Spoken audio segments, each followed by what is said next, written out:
Joseph, being 17 years old, was feeding the flock with his brethren. Now Jacob loved Joseph more than all his children, because he was the son of his old age, and he made him a coat of many colors. Joseph was one of the 12 sons of Jacob, also called Israel, the patriarch and namesake of the nation. As the second youngest, Joseph held a special place in his father's heart, for he was the son of Jacob's old age. This unique affection stirred resentment among his brothers and set in motion a series of events shaped by both human envy and divine purpose. Now Joseph had a dream, and he told it to his brothers, and they hated him even more. He said to them, "There we were, binding sheaves in the field. Then behold, my sheaf arose and also stood upright. And indeed, your sheaves stood all around and bowed down to my sheaf." And his brothers said to him, "Shall you indeed reign over us?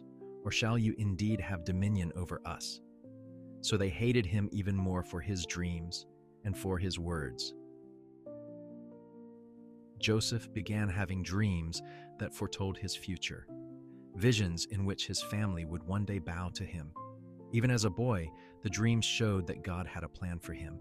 But instead of being inspired, his brothers grew angry, interpreting the dreams as delusions of grandeur. Now when they saw him afar off, even before he came near them, they conspired against him to kill him. Then they said to one another, "Look, this dreamer is coming. Come therefore, let us now kill him and cast him into some pit. And we shall say, 'Some wild beast has devoured him.' We shall see what will become of his dreams." The tension boiled over. His brothers plotted to kill him, but eventually chose to sell him to passing traders. They stained his robe with blood and told their father he had been killed by a wild animal. Betrayed by those closest to him, Joseph was taken to Egypt as a slave. Now, Joseph had been taken down to Egypt, and Potiphar, an officer of Pharaoh, captain of the guard, an Egyptian, bought him. And the Lord was with Joseph, and he was a successful man, and he was in the house of his master, the Egyptian. And it came to pass after these things that his master's wife cast longing eyes on Joseph, and she said, "Lie with me." But he refused. Joseph was purchased by an officer of Pharaoh. He served faithfully and rose to manage the household. But when his master's wife tried to seduce him, Joseph refused, choosing honor over desire. In retaliation, she falsely accused him, and he was thrown into prison despite his innocence. But the Lord was with Joseph and showed him mercy and gave him favor in the sight of the keeper of the prison. Even in prison, Joseph continued to serve with integrity. Though falsely imprisoned, he remained faithful, trusting in God's plan rather than succumbing to bitterness. His moral consistency earned him respect, even in chains. Do not interpretations belong to God? Tell me them, I pray you. While imprisoned, Joseph interpreted the dreams of two fellow inmates, a cupbearer and a baker. His gift was evident, but he was soon forgotten by those he helped.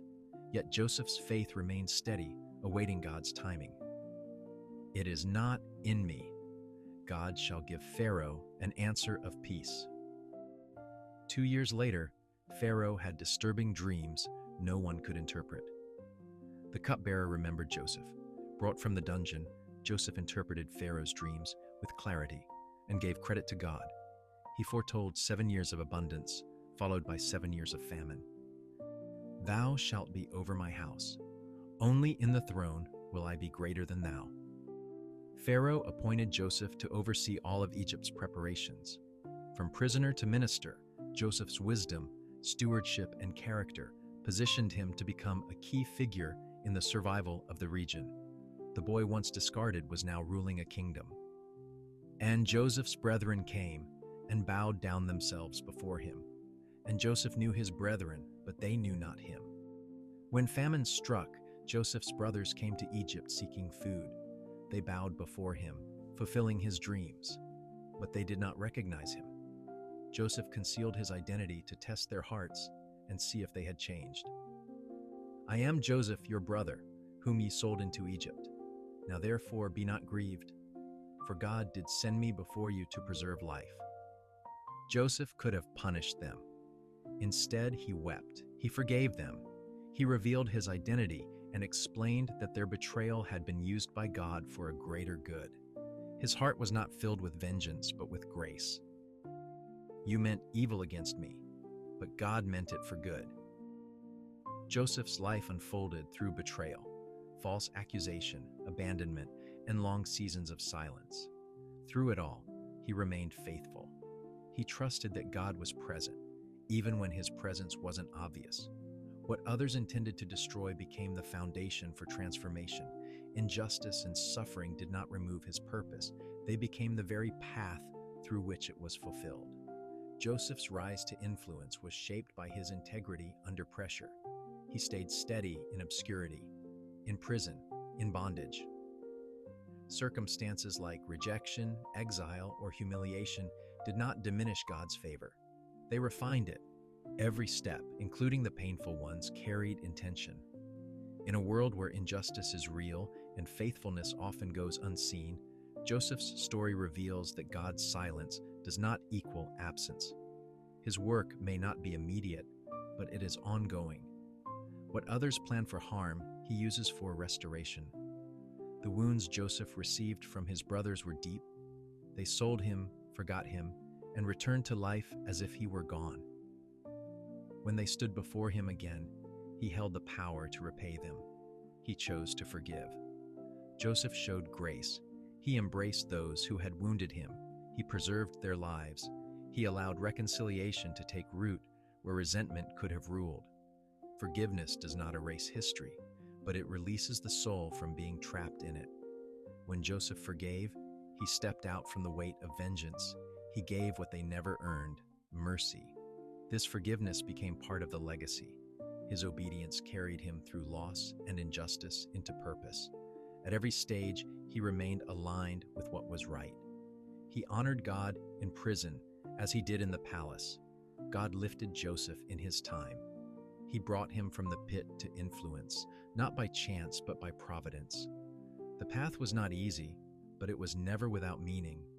When God feels distant, when the waiting is long and the burden heavy, Joseph's life is a reminder. God does not forget those who walk faithfully through darkness. He delivers, he restores, and he uses even what was meant for evil to bring about good. So we must hold to our integrity. Remain faithful even when it may be costly to us. Act with righteousness even when wronged.